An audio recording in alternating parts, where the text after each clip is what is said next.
I worry that some of the measures being undertaken with industrial policy as it's currently being practiced will encourage natural incentives to have companies be sort of national champions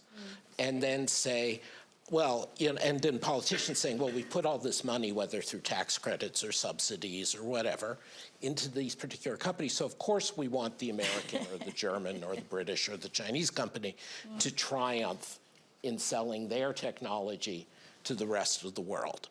And that's perfectly understandable, but it's probably counterproductive for getting things priced well for the developing world, for getting common standards across the world, for getting rapid deployment. And I was very traumatized watching what happened with vaccines,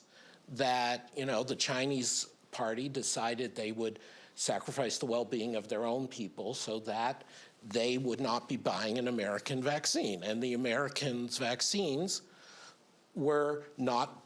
properly, in my view, disseminated across Africa and South Asia as rapidly or as well as they could have been. Again, because Pfizer and Moderna and all these people working wonderful R&D